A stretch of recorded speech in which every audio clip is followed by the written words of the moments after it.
Heaved into the leg side. Fielders converge all the way. Yes! Cricket इतिहास का सबसे खतरनाक बदला, एक ऐसा बदला जिसको देखकर उस दिन पूरा क्रिकेट जगत दहल उठा था। इंडियन टीम के दिलेर कप्तान सौरव गांगुली का वो बदला जिसको देखकर चारों तरफ हड़कंप मच गया था। यूं तो मेरे भाई हार और जीत होती रहती है, लेकिन कुछ घाव कुछ यादें ऐसी बन जाती है जिसको कभी भुलाया नहीं जा सकता। और ऐसा ही कुछ हुआ था उस दिन। भारत और इंग्लैंड के बीच 5 मैचों की वनडे सीरीज का आखिरी मुकाबला मुंबई के वानखेड़े के मैदान पर खेला गया था और भारतीय टीम को आखिरी 3 गेंदों पर जीतने के लिए 2 रन की जरूरत थी और इंग्लैंड के खतरनाक बॉलर एंड्रो फिनटॉप ने आखिरी ओवर में 2 विकेट लेकर भारतीय टीम को एक शर्मनाक तरीके से इस मुकाबले में हरा दिया था। मुकाबला हारने के बाद एंड्रो फिनटॉप ने अपने टी शर्ट उतार कर बीच मैदान पर नंगा नाच किया था, जिसको देखकर स्टेडियम में बैठा हर भारतीय फैंस रोने लगा था। हर भारतीय फैंस की आंखों में आंसू थे, शर्म के मारे सबके सिर झुक चुके थे। ड्रेसिंग रूम में बैठा हमारा कप्तान सौरभ दादा इस शर्मनाक हरकत को बखूबी तरीके से अपनी आंखों से देख रहे थे। अंग्रेज उस दिन सेलिब्रेशन में इतने चूर हो गए थे कि उनको यह तक भी पता नहीं रहा कि वो किसकी धरती पर खड़े होकर किसका अपमान कर रहे हैं। इंग्लैंड के खिलाड़ियों का वो सेलिब्रेशन एक ऐसा सेलिब्रेशन था जो इतिहास के पन्नों में हमेशा हमेशा के लिए दर्ज हो चुका था।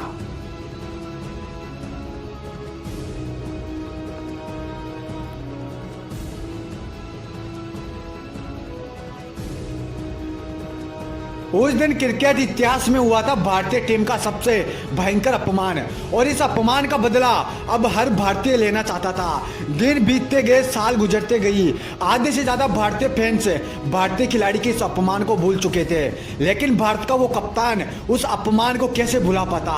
13 जुलाई सन 2002 इंग्लैंड का घर, और उसी इंग्लैंड के घर में लॉर्ड्स का वो मैदान जहां पर इंग्लैंड कभी नहीं हारा था। जो भी टीम उस मैदान पर इंग्लैंड से टकराई वो आज तक कभी जीत नहीं सकी। उस मैदान पर शुरू हो जाता है इंग्लैंड और भारत के बीच फाइनल मुकाबला। इंग्लैंड के कप्तान नासिर हुसैन ने टॉस जीतकर पहले कहा कि हम बल्लेबाजी करेंगे और वो स्कोर बनाएंगे जिसको हिंदुस्तान कभी हासिल नहीं कर पाएगा, और हुआ भी कुछ ऐसा ही। इंग्लैंड के कप्तान और उसके ओपनर बल्लेबाज ने शतक जड़कर भारतीय गेंदबाजों का मजाक बना दिया और वो स्कोर बना दिया जहां तक भारत कभी भी नहीं पहुंच सकता, जहां तक पहुंचने की भारतीय टीम सोच भी नहीं सकती। इंग्लैंड ने उस दिन 5 विकेटों के नुकसान पर 325 रन का महाविध्वंसकारी स्कोर बना लिया था। इस स्कोर को देखकर भारतीय फैंस ने उम्मीदें छोड़ दी थी, सभी के चेहरे मायूस थे, लेकिन औपचारिकता तो औपचारिकता होती है, वो पूरी करनी ही पड़ती है। मैदान पर भारत की ओर से खुद कप्तान वीरेंद्र सहवाग के साथ मिलकर ओपन करने की जिम्मेदारी संभाली। दोनों बल्लेबाज मैदान पर आए और एक भूखे शेर की तरह इंग्लैंड के गेंदबाजों पर टूट पड़े। एक ओर से वीरेंद्र सहवाग तो दूसरी तरफ से सौरभ दादा, दोनों छोर से लगातार रन आ रहे थे। चारों तरफ भारतीय फैंस खुशी के मारे चिल्ला रहे थे, सब कुछ सही तरीके से चल रहा था। तभी एक तेज भरी रफ्तार गेंद वीरेंद्र सहवाग की गिल्लियां बिखेर देती है। हिंदुस्तान का पहला विकेट गिर जाता है। मैदान पर अब कप्तान का साथ देने के लिए दिनेश आते हैं, लेकिन वो भी ज्यादा देर तक मैदान पर नहीं टिके। 9 रन के स्कोर पर ही मैदान से बाहर हो गए। दिनेश की जगह मैदान पर अब मास्टर ब्लास्टर क्रिकेट के भगवान सचिन सर आते हैं। सचिन के साथ मिलकर सौरभ दादा वैसे ही इंग्लैंड के गेंदबाजों पर अपना प्रहार जारी रखते हैं। ऐसा ही थोड़ी देर के बाद उन्होंने भी अपना अर्धशतक पूरा कर लिया, लेकिन जैसे ही अर्धशतक पूरा हुआ 60 रन के स्कोर पर वो भी मैदान से लौट चले। जैसे ही दादा आउट होने के बाद मैदान से लौट रहे थे, स्टेडियम में लगी उस बड़ी सी स्क्रीन पर इंग्लैंड के उस गेंदबाज फिनटॉप का वो सेलिब्रेशन चलने लगा। जो लोग भूल गए थे कुछ सालों पहले की वो दास्तान, उन लोगों के दिल में अब बदले की भावना जाग चुकी थी। दादा मैदान से लौट चुके थे।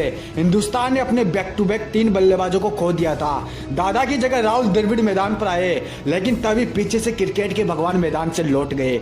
एक बल्लेबाज आया तो दूसरा बल्लेबाज मैदान से लौट गया। जैसे ही भगवान का विकेट गिरा, पूरा इंग्लैंड का खेमा, पूरे इंग्लैंड के फैंस, पूरे इंग्लैंड के खिलाड़ी खुशी के मारे चिल्लाने लगे। चारों तरफ इंग्लैंड के खेमे में खुशी की लहर दौड़ गई। उसी प्रकार से सेलिब्रेशन होने लगा जो कुछ सालों पहले हुआ था। हिंदुस्तानी फैंस के चेहरे मायूस हो जाते हैं। सारी इज्जत इंग्लैंड देश में नीलाम हो चुकी थी, लेकिन अब होने को कुछ नहीं था। भारत के आखिरी उम्मीद युवराज सिंह मैदान पर थे, लेकिन जैसे ही युवराज सिंह मैदान पर आए, पीछे से राहुल द्रविड़ भारतीय टीम को बीच मुश्किल स्थिति में छोड़कर मैदान से लौट चले जाते हैं।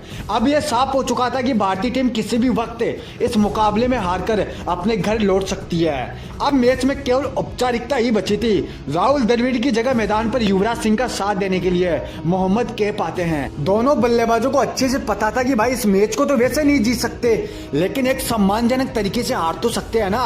इसी को ध्यान में रखते हुए दोनों बल्लेबाजों ने धीरे धीरे बल्लेबाजी चालू की। इंग्लैंड जैसे खतरनाक आक्रमण के सामने दोनों ने सम्मानजनक तरीके से खेलना शुरू किया और एक वक्त ऐसा आ गया जहां भारतीय टीम इस लगातार बढ़ते रन रेट के कारण इस मुकाबले में पूरी तरीके से बाहर हो गई। अब कुछ देर की और खामोशी थी।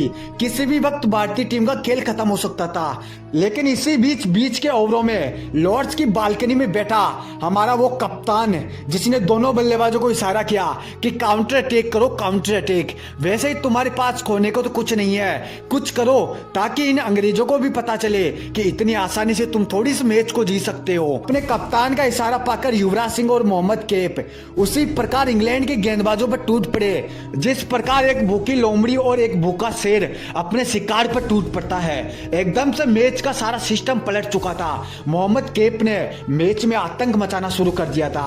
एकदम से इतने खतरनाक पलटवार को देखकर इंग्लैंड के गेंदबाजों के होश उड़ गए थे।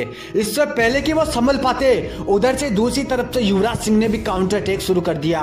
अब दोनों बल्लेबाज मिलकर इंग्लैंड के गेंदबाजों को बखूबी तरीके से दौड़ा कर मार रहे थे। इंग्लैंड का कप्तान नासिर हुसैन, उसको तो कुछ भाई समझ में नहीं आ रहा था कि ये हो क्या रहा है मैदान पर। कभी युवराज सिंह तो कभी मोहम्मद कैफ, चारों तरफ चौको छक्के की बारिशें हो रही थी। अब इंग्लैंड के गेंदबाज शर्म के मारे चारों तरफ अपना मुंह छुपाते हुए भाग रहे थे।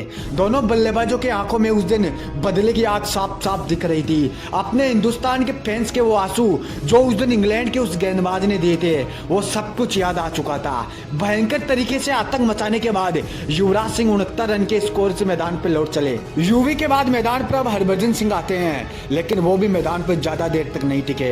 हरभजन सिंह के बाद मैदान पर अब अनिल कुंबले आते हैं, लेकिन वो भी 2 गेंदों पर अपना बिना खाता खोले मैदान से चले जाते हैं। इंग्लैंड का सबसे खतरनाक बॉलर फिल टॉप एक बार फिर से आग उगल रहा था। एक बार फिर से इस गेंदबाज ने कुछ सालों पहले की उस जख्म को ताजा कर दिया था जो उस दिन उसने दिया था। एक सही तरीके से जीता हुआ मैच हाथों से निकल चुका था। चारों तरफ इंग्लैंड के खेमे में जश्न मन रहा था, लेकिन मेरे भाई असली खेल तो यहीं से ही शुरू होने वाला था।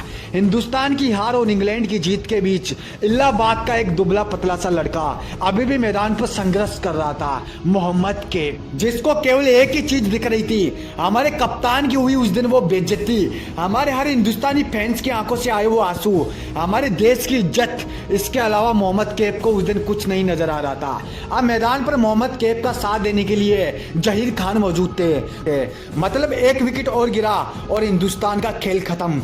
मैच आखिरी ओवर तक पहुंच जाता है। आखिरी ओवर में भारतीय टीम को जीतने के लिए 6 गेंदों में 7 रन की जरूरत थी, लेकिन उनके सामने था इंग्लैंड का वो गेंदबाज जिसने कई सालों पहले अपने टी शर्ट उतार कर वो सेलिब्रेशन किया था, और आज वहीं फिर से एक बार वो गेंदबाज उसी प्रकार से कुछ कर रहा था, हमारे 2 बड़े बल्लेबाजों का शिकार करके।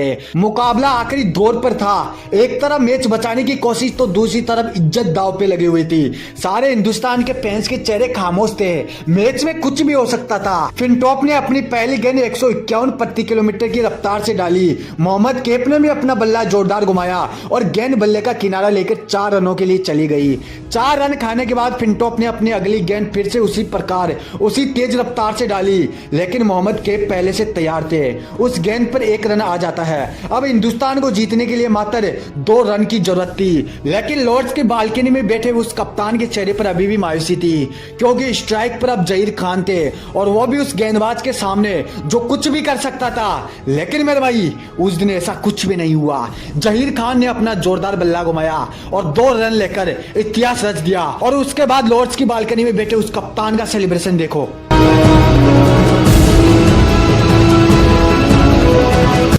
दादा के इस सेलिब्रेशन पर उस दिन हर हिंदुस्तान का फैंस जो स्टेडियम में मौजूद था, हर वो फैंस जो बाहर से टीवी के माध्यम से मैच देख रहा था, सभी ने अपने टी शर्ट उतार कर चारों तरफ इधर उधर भागने लगे। स्टेडियम में भगदड़ मच गई। इंग्लैंड का उस दिन घमंड मिट्टी में मिल गया था और उस गेंदबाज फिनटॉप को उसकी असली औकात पता चल चुकी थी। उसको सब कुछ याद आ चुका था। मेरे भाई ये कहानी तो उस बदले की, उस आग की, उस प्रतिशोध की जिसने पता नहीं कितने ही दिन दादा को अंदर से जलाए रखा। और जब बदले की बारी आई तो इस प्रकार से बदला लिया गया जिसको करोड़ों हिंदुस्तानियों ने देखा।